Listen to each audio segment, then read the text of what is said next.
Welcome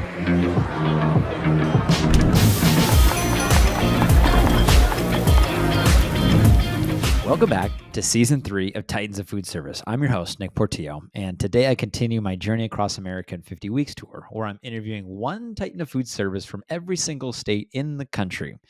On this episode, I'm going to be stopping in the Sunshine State. Man, that is hard to say. Sunshine State, where I'm going to be interviewing Tim Petrillo. He's the co-founder and CEO of both the Restaurant People and Urban Street Development. Since Tim founded the Restaurant People back in 1997, he and his team have been revolutionizing the South Florida dining and nightlife scene. He has more than 70 restaurants developed, managed, and operated, and the Restaurant People has brought to life some of the area's most sought-after venues, establishing itself as the premier hospitality group in Fort Lauderdale. Tim, he's also at the helm of Urban Street Development, and we talk a little bit about both of these companies. So Urban Street Development is a unique full-service development firm that handles every aspect of development from real estate acquisition to property management. Their hands-on approach sets them apart and adds lasting value to their community. Now, before I dive into my conversation with Tim, I mean, he is truly a titan in the industry, and we're going to talk about how he got his start in the industry and how he analyzes deals, how he grows his business, how he manages his business, and things like that. It's a really cool story. But before we dive into a story, let's take a quick look at what makes Florida's food service scene so vibrant and unique. So Florida, it has a rich multicultural influence. It's home to a food scene that's diverse. It's as diverse as it is dynamic. It has Cuban classics to fresh seafood spots lining the entire coast. And the state also offers something for every single palate. It has iconic dining spots throughout the entire state, from Miami to Tampa to Tallahassee to you name it. In recent years, Florida has become a top destination for food festivals as well, attracting visitors from around the world to events like the South Beach Wine and Food Festival. Okay, that's a little brief background. Without further ado, let's go ahead and welcome Tim. All right, Tim, welcome to the Titans of Food Service podcast. I appreciate you taking time to come on here and meet with me. Thank you. Thank you for having me. Yeah, of course. Of course. I know we were talking a little off camera, you being there in Florida, me in California, and the different weather between fires or hurricanes and whatnot. But I'm excited. I'm excited about our conversation. As I mentioned, you've really built something of true. It's incredible what you've been able to build, and kind of want to talk about how you got into the business, kind of some of the tips, tricks that you've learned along the way, and essentially how you built the business as well. I think it's really interesting between, you have the real estate side, you've got your restaurant side, and talking about those things. So, but maybe where we start off is, how did you get into, let's start with the restaurant business first. How did you get into that?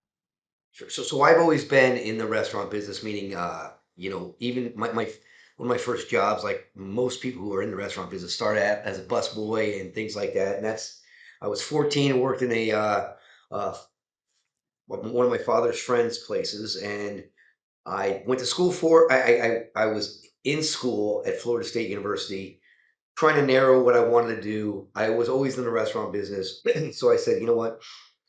I really like this. Let's try to make a career out of this. So then I went into the hospitality program, and at the time, restaurants are it's a very practical style of business. It's not a theoretical where you learn a lot of things in the classroom. Obviously, you learn things in the classroom, but doing and seeing and being in it really is the best teaching environment.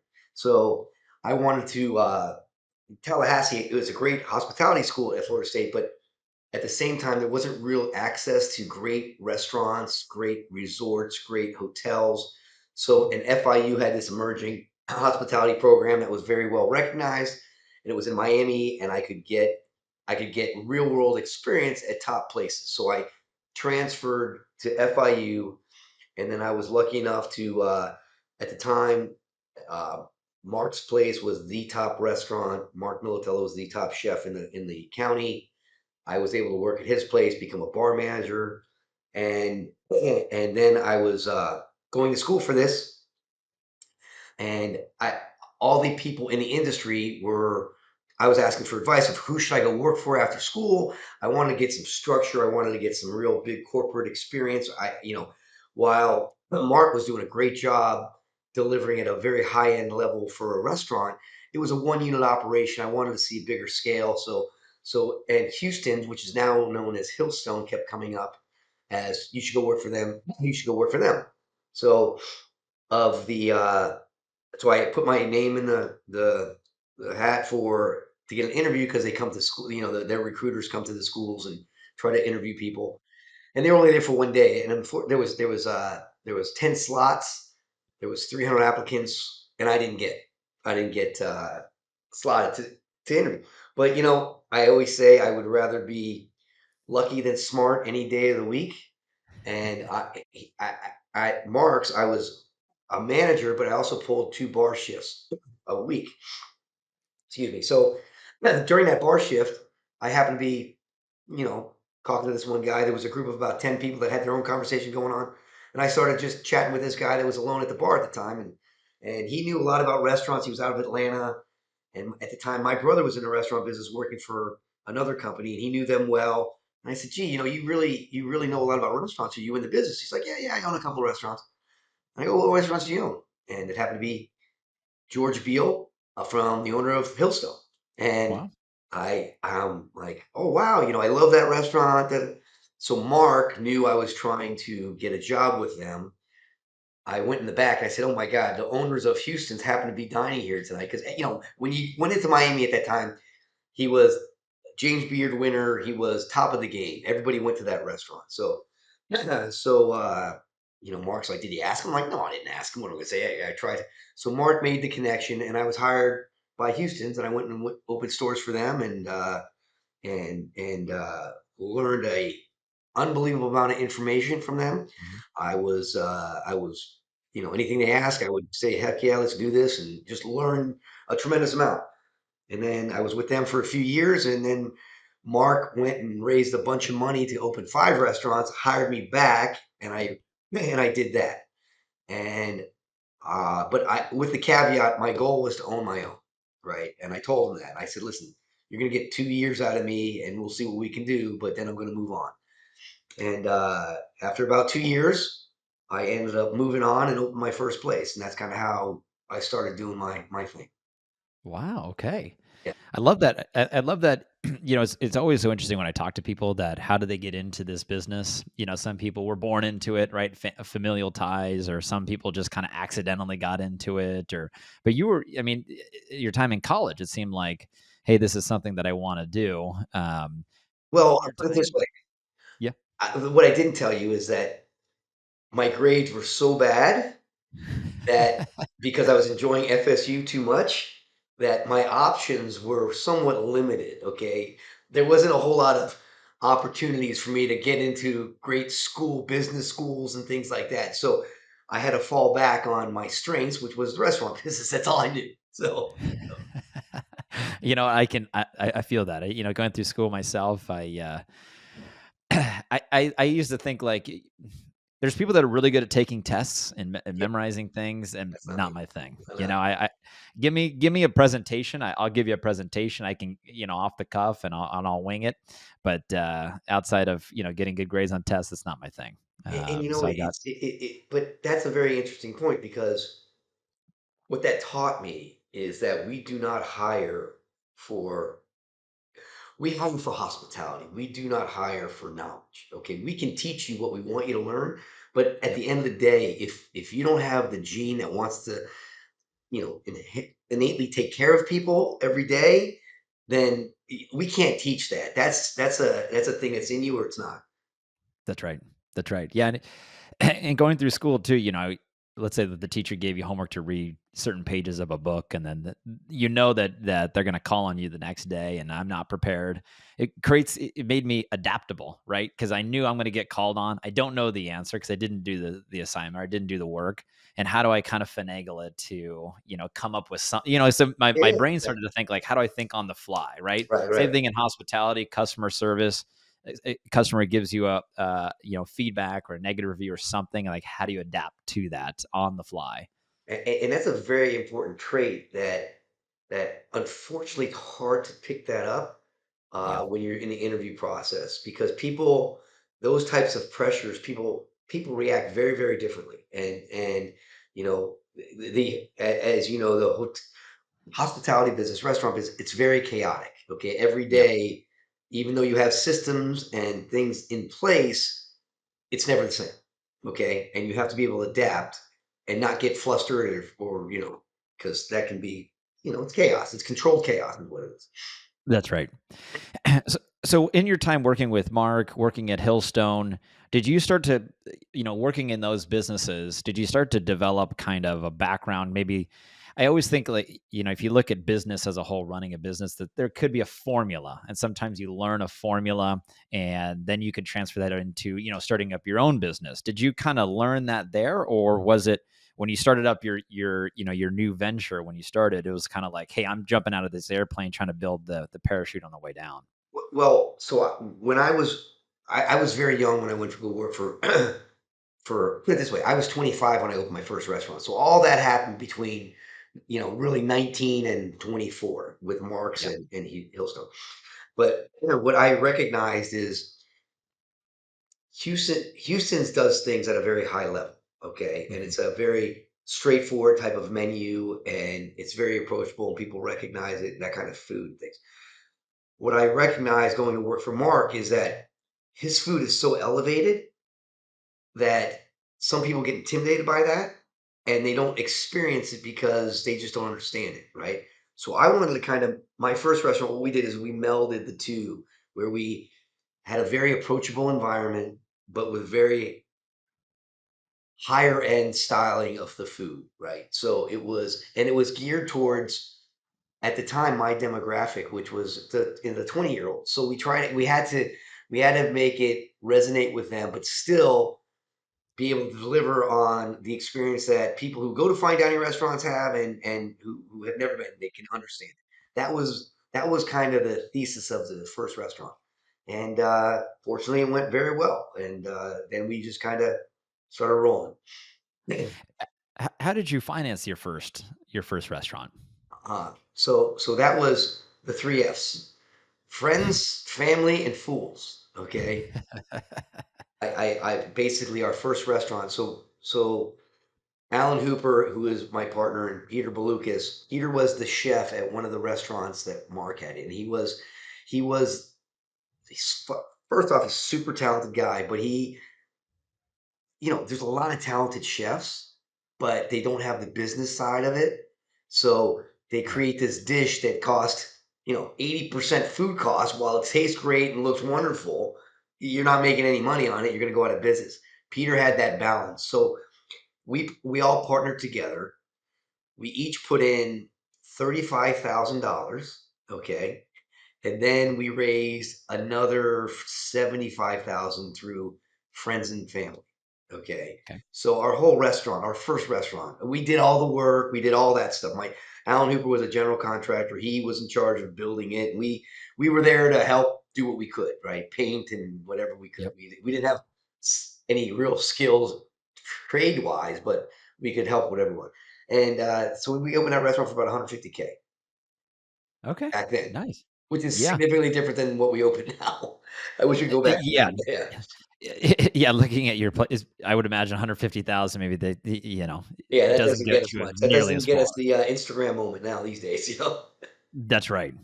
As you continue to, scale out your business, open more units, did you continue to fund it between yourselves, or did you start opening up to a larger pool of No, investors? no. So we opened up to a larger pool of. Well, so it's like okay. So your first one's your hardest one because no one knows you. You're living on somebody else's reputation, right? Like, listen, I ran Marks, I ran Houston's. That doesn't mean I own those, and they're very different, right? So you need to build your own reputation, and that's what we were doing.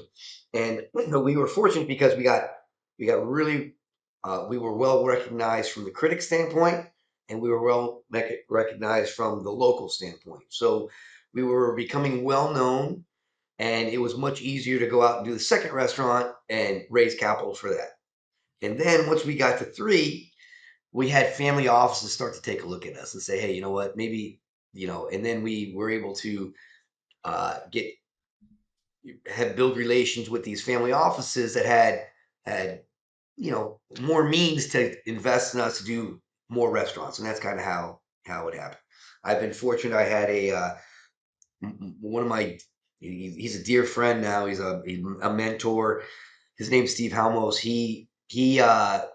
Like right after we started building our second one, we were very fortunate to connect, and he just took a liking to us and what we were doing, and he provided not only capital, but he provided strategy. And when you're young opening businesses, it's not what you know that hurts you, it's what you don't know, right? Yeah. That kills you.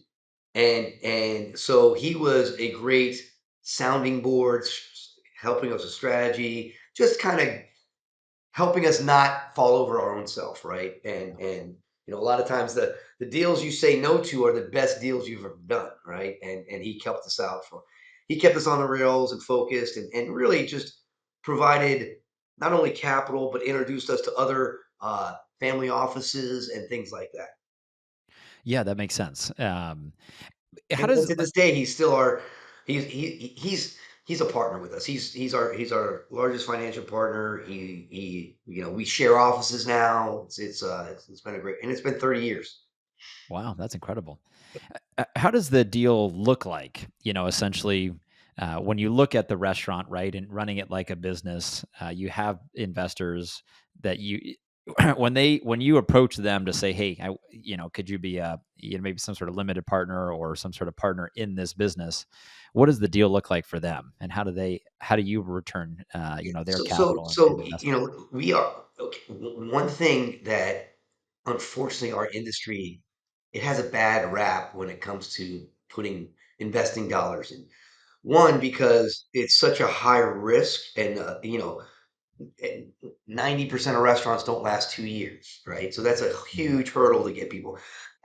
So people typically like to invest in these assets for the wrong reasons, right? More of their ego, more of their the the what we call the emotional return, being able to go in and entertain people, and we love that, but we want to make sure that you know that you understand that this is a business, it's not a playground, Yeah. that we will outline a pro forma and return schedule that we will execute on, and we run it like a very professional business where every month they get, typically our deals work. You invest the capital, there's a preferred return paid on the capital. Yep. We return capital, and then we get a bigger piece of the promote or the business once that return of capital is done. And we give monthly end of month packets with a explanations on everything. We want to make sure that our partners are not surprised at all. They are very well aware of the business, what's going on. That's sent out the 15th of every month. Anytime they can email with questions right away, we respond right away. It's a very open, transparent type of business, which is not typical in investing in restaurants. Yeah. Typically, people invest in they don't know where their capital is going. They don't know how the restaurant's doing. They go in there, they see it's busy. So it's not on the operator side. Investments aren't run in a professional manner typically, and that's Mhm. hurt us raising capital.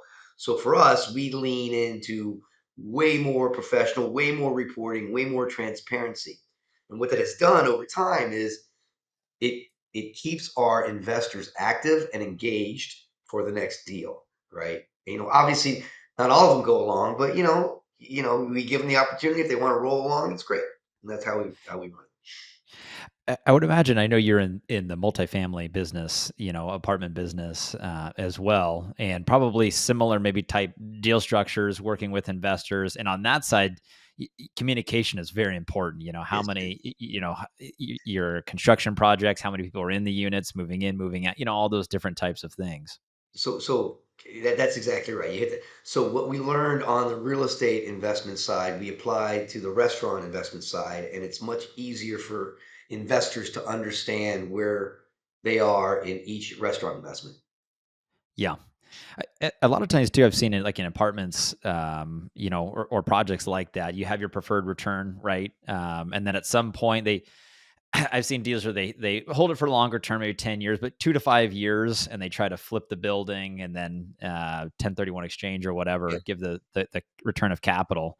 In the restaurant business, for how restaurant business. how you're doing it, it how long does it usually take to get return of capital, to get We your we we initial. we like to have our capital payback to the investors between three years to 5 years. Okay, we want that. Typically we do a 20-year deal. The first 5 years are we're paying back capital and preferred return, and the next remainder of the term is the annuity of that. Right? We don't retrade our investors like once their capital's out. You see a lot of these punitive deals where okay, I borrowed your money, and now that I got your money and I paid you back, you're only going to get a fraction of the business, right? Our deals aren't like that. You sign up for your membership interest in the beginning, and it carries through the term of that business. So it can be an annuity for many years, or if we have a capital event, we have a capital event. Yeah, that makes sense.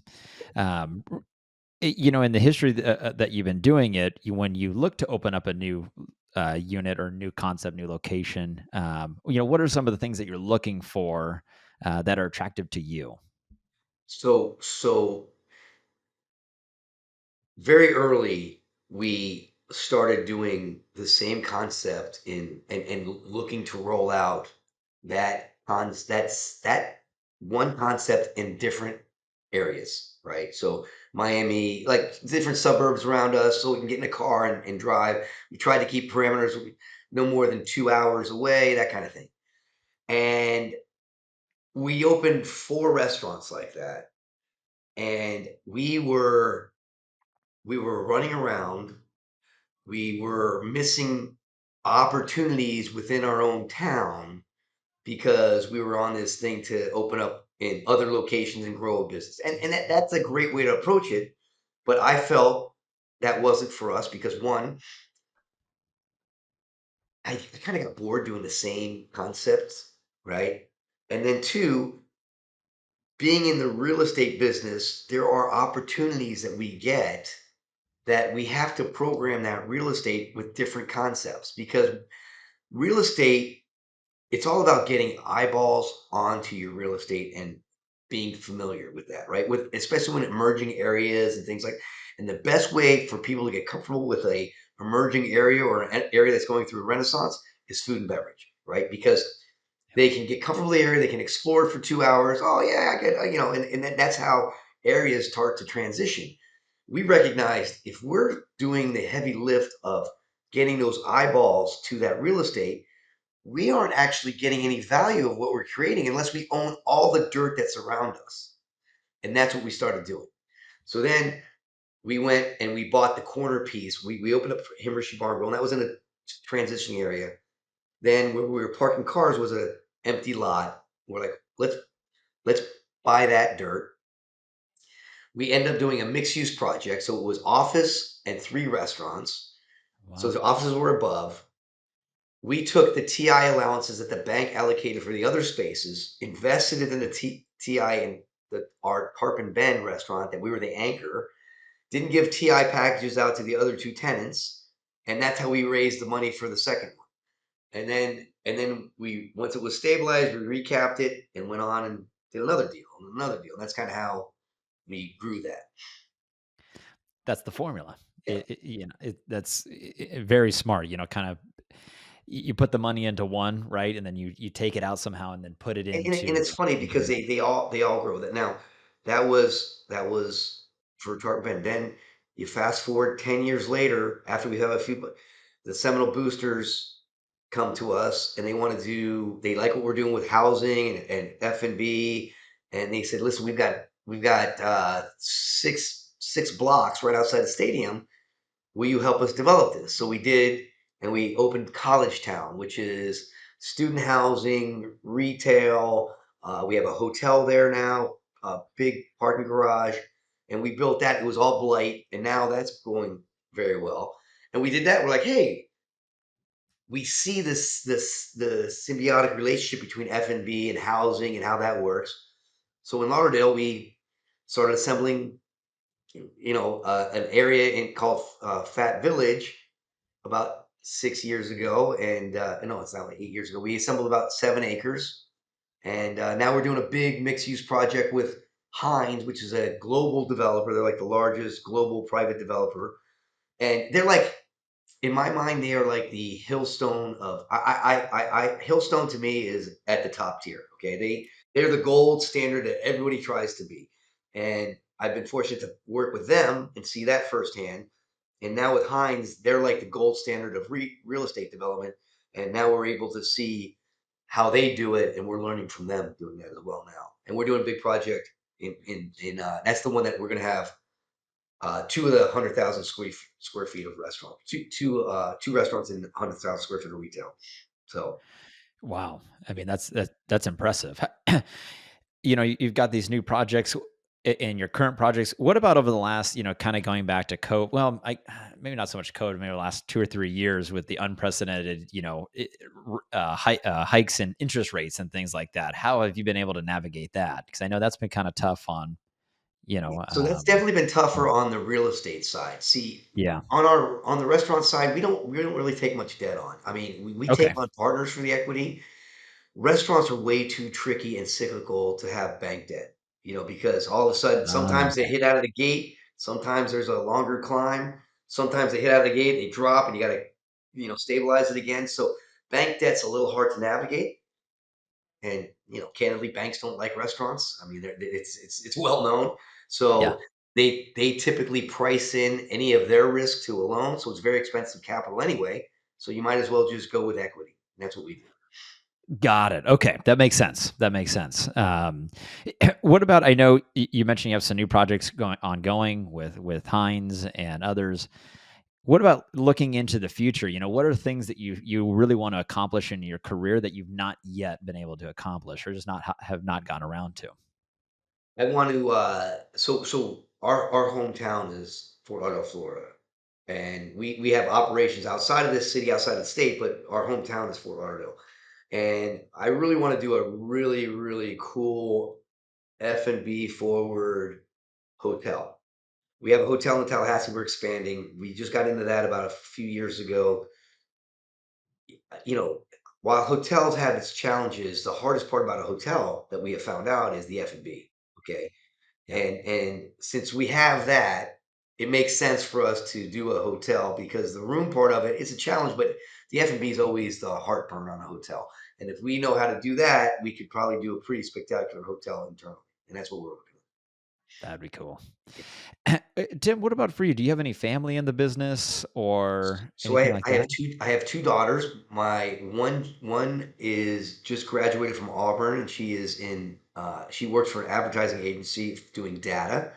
And my other daughter is at CU in grad school. So I'm, the restaurant business isn't a great lifestyle Yeah, business, meaning, you're working when everybody else is uh is playing. When you're on holiday, when they're on holiday, you're their holiday, okay? And I didn't really. My girls are are hinting around. I'm not sure if they really want it or not. I yeah. just know that to be successful in this business, it takes a lot of sacrifice. And had I known that sacrifice when I started, it's hard to say if I would choose that path again. Can I ask you a parenting question? What you've been able to build, in your professional career, it's the average person is not doing what you're doing, right? You've built something that's spectacular, and so my question would be around, with your daughters, do you teach them and have them learn, what you've essentially, going back to the word that formula, essentially what you've been able to create, do you teach them that, and instill in them the values and what you've learned in your career? I'm trying to do that, but again, everybody needs to learn on their own and what they. But I do think that they witnessed, actually, not what they witnessed. They unfortunately they and our time together was sacrificed because of the business.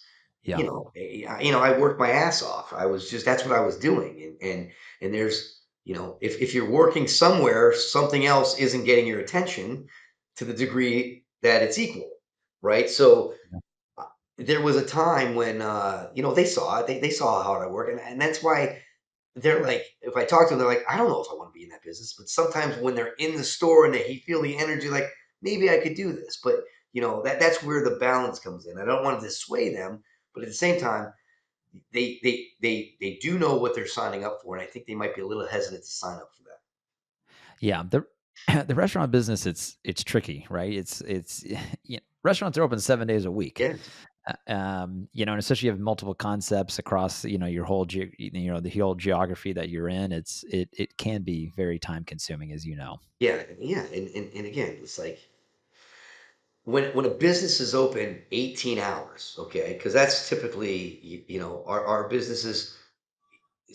Our talent is in the store from 7 a.m. to about 3 a.m. And at 3 a.m., the cleaners come in and all that kind of stuff. So it's really a 24-hour business. So what does that mean? That you can never shut your phone off. I mean, at the end of the Right. day, and shit happens 24 hours a day. And That's typically, right. when you add alcohol, the real shit happens after midnight, right? That's right. Oh man. Well, Tim, I want to say thank you so much for taking your time to come on here, share your story, and talk a little bit about what you've built and are building. Truly impressive, as I've mentioned, But and just thank want you to say for thank you. thank you for reaching out. Yeah, of course. And hopefully next time I'm in Florida, we can Yeah, we I'd can love for connect. you to stop our stores if you ever get Yeah, here. that sounds good to me. Thank you, Tim.